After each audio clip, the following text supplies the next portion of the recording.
Hello दोस्तों, आप सभी को मेरे यूट्यूब चैनल पर स्वागत है। तो आज का हम इम्पोर्टेंट करंट अफेयर देख रहे हैं जो काफ़ी इम्पोर्टेंट है आपके एग्ज़ाम के लिए। आपके कम्पिटिटिव एग्ज़ाम में कहीं भी आपका करंट अफेयर से रिलेटेड प्रश्न आएगा तो इसी तरह का प्रश्न आपको देखने को मिलेगा। तो प्रश्न चलिए बढ़ते हैं। प्रश्न है, बॉम्बे स्टॉक एक्सचेंज ने वित्तीय सहायता साक्षरता फैलाने के लिए किस सरकार के साथ 4 समझौता ज्ञापन किया है। तो आपको 4 ऑप्शन दिया है, आपको 4 ऑप्शन में से बताना है। तो यह जो कार्य किसके द्वारा जो किया गया है, तो यह कार्य किया गया है जम्मू कश्मीर के द्वारा। कौन? जम्मू कश्मीर के द्वारा। जो बीएसई ने क्या किया, केंद्र शासित प्रदेश में क्या किया, वित्तीय जागरूकता फैलाने के लिए, वित्तीय लेवल पर जागरूकता फैलाने के लिए और आर्थिक विकास को क्या करने के लिए, समर्थन करने के लिए जम्मू सरकार के क्या क्या मिशन यूथ के साथ, किसके साथ? मिशन यूथ के साथ। बहुत इंपॉर्टेंट है। बॉम्बे बीएसई ने केंद्र शासित प्रदेश में क्या किया, जागरूकता फैलाने के लिए, जम्मू कश्मीर होगा तो जागरूकता फैलाने के लिए जो केंद्र शासित राज्य है, केंद्र शासित प्रदेश है, प्रदेश में जागरूकता फैलाने के लिए और आर्थिक विकास का समर्थन करने के लिए क्या क्या है, जम्मू कश्मीर सरकार के मिशन यूथ के साथ 4 समझौते पर हस्ताक्षर किया। तो इसका सही आंसर क्या होगा? ए का ऑप्शन नंबर ए। तो अब हम अगले प्रश्न की तरफ बढ़ते हैं। अगला हमारा प्रश्न है, एनएसओ के आंकड़े के अनुसार सितंबर तिमाही में भारत की जीडीपी विकास दर अनुमानित है। तो भारत की विकास जीडीपी दर अनुमानित कितना है एनएसओ के आंकड़े के अनुसार? आपको बताना है। 4 ऑप्शन दिया हुआ है, कौन सा ऑप्शन सही है। तब एनएसओ जो है ना, जो डेटा के अनुसार, एनएसओ डेटा के अनुसार जो सितंबर की तिमाही भारत का जो जीडीपी है ना, उसका कितना है? इसका आंसर सही है 7.5%, यानी ऑप्शन नंबर डी इसका सही है, ऑप्शन नंबर डी। जो तिमाही, जो एनएसओ डेटा के अनुसार सितंबर की तिमाही में, सितंबर की तिमाही माह का ये डेटा बता रहे हैं कि 7.5 है। तो अगले प्रश्न की तरफ हम बढ़ते हैं। किस मंत्रालय ने आईबीएम इंडिया के साथ AI and cloud CSC ecosystems के कौशल सदस्यों को सहयोग किया? आपको 4 ऑप्शन दिया है, इसके बारे में बताना कि कौन है जो क्या किया है। तो यह किए हैं कौन? MEITY, यानी इसको बोलते इलेक्ट्रॉनिक्स और सूचना मंत्रालय METY, और इसके साथ आईबीएम इंडिया ने MEITY यानी इलेक्ट्रॉनिक्स और सूचना प्रौद्योगिकी मंत्रालय, और क्या है कि आईबीएम इंडिया ने क्या क्या नई प्रौद्योगिकी में CSC परिस्थितियों तंत्र के कौशल को स्थापित करने के लिए क्या क्या, कॉमन सर्विस सेंटर अकादमी के माध्यम से क्या क्या, शिक्षा और कौशल परिस्थितियों तंत्र को स्थापित करने का क्या क्या सहयोग किया। तो यहाँ पर किस मंत्रालय ने आईबीएम इंडिया के साथ AI क्लाउड के कौशलों सदस्यों से सहयोग किया है? तो इसका सही आंसर होगा METY, ऑप्शन नंबर डी में।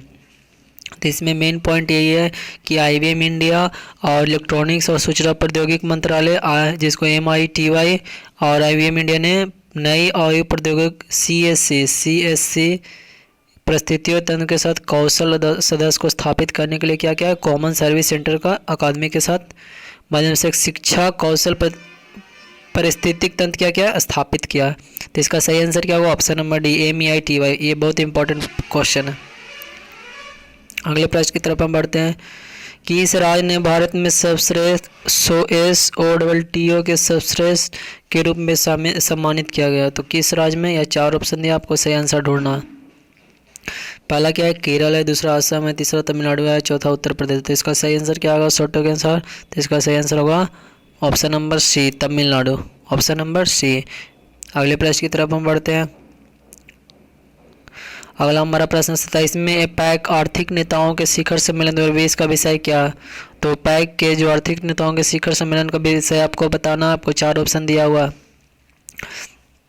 तो पैक 2020 जो मलेशिया में हुआ था, पैक 2020 मलेशिया में, इंपॉर्टेंट रखिएगा। इसका जो थीम है वह साझा समृद्धि की एक लचीला भविष्य की दिशा में मानव क्षमता का अनुकूलन, धुरी प्राथमिकता आदि। क्या है? साझा समृद्धि की एक लचीला भविष्य की दिशा में मानव क्षमता का अनुकूलन, धुरी प्राथमिकता प्रगति, ये इसका विषय था। तो हम अगले प्रश्न की तरफ बढ़ते हैं। हमारा अगला प्रश्न है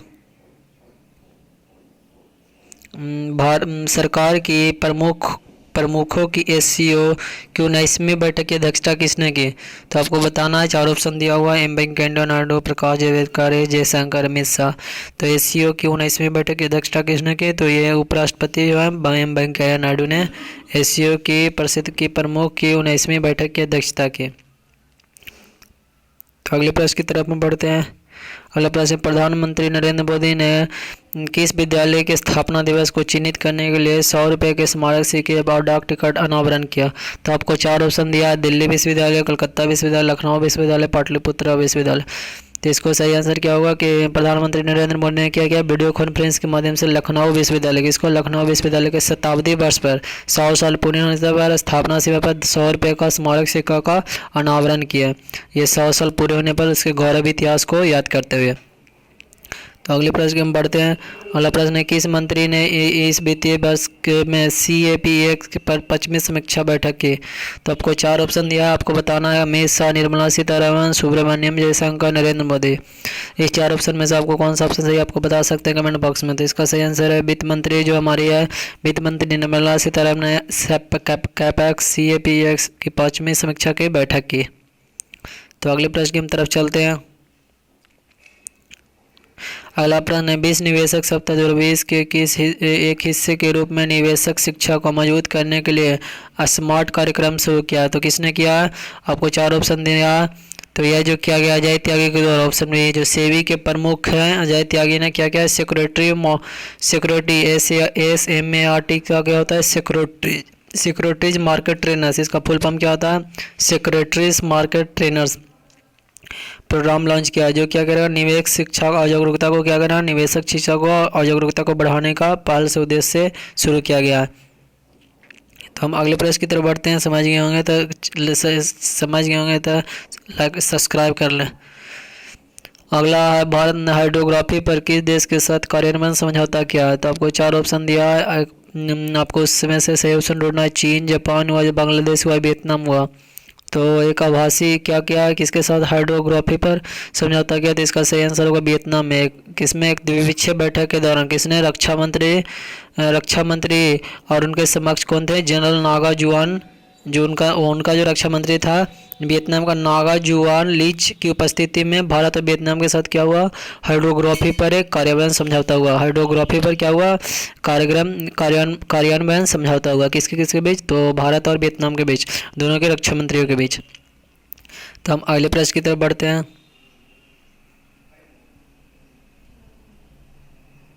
अगला प्रश्न है, रासायनिक युद्ध में के सभी पीड़ितों के लिए स्मरण दिवस की तिथि को मनाया जाता है? तो आपको 4 ऑप्शन दिया है, 21 नवंबर, 25 नवंबर, 30 नवंबर, 27 नवंबर।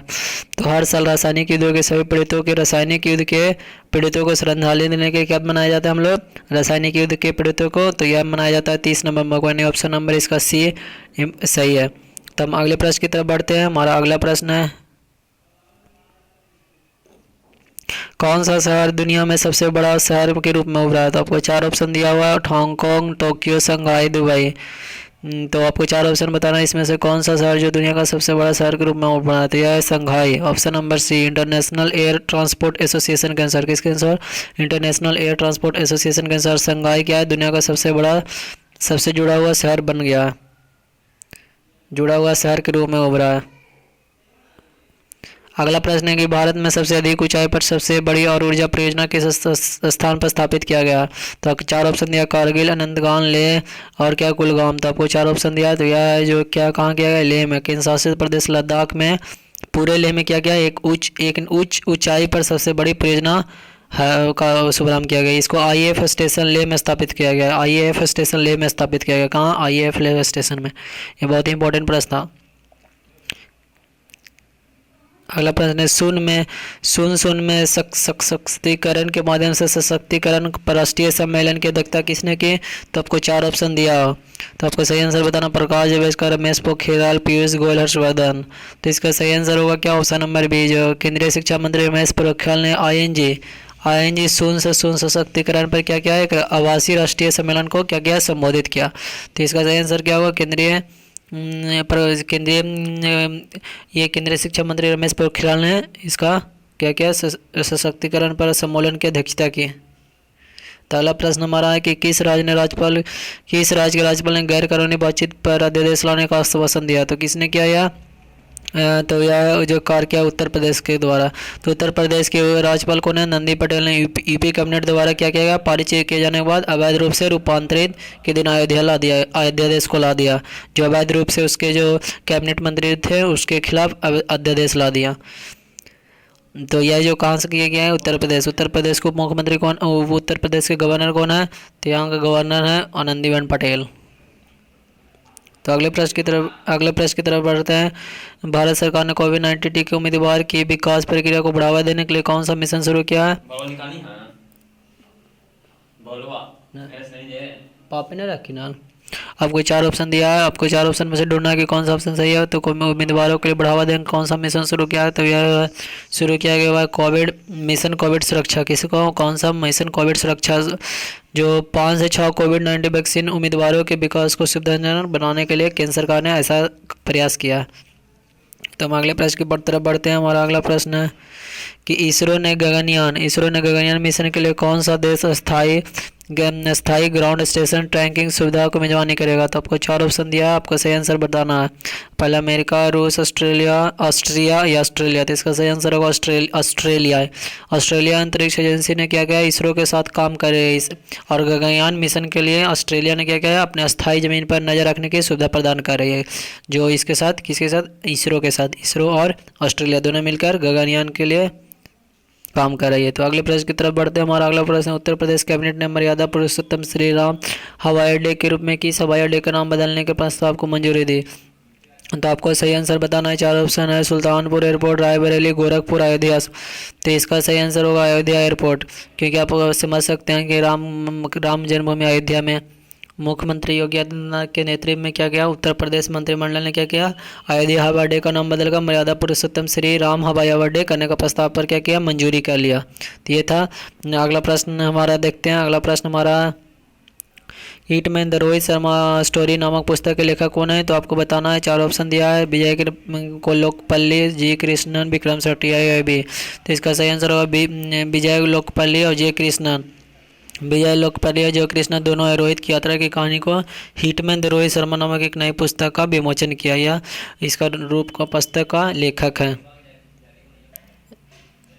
अगला है कि भारतीय सेना के नए इंजीनियर इन चीफ के रूप में किसे नामित किया गया। आपको 4 ऑप्शन दिया है। तो भारतीय सेना के नए इंजीनियर इन चीफ के रूप में किसे नामित किया? तो हरपाल सिंह को नियुक्त किया गया। इनको हरपाल सिंह, जो लेफ्टिनेंट जनरल हरपाल सिंह को क्या किया गया? भारतीय सेना के नए इंजीनियर इन चीफ के रूप में शामिल किया गया।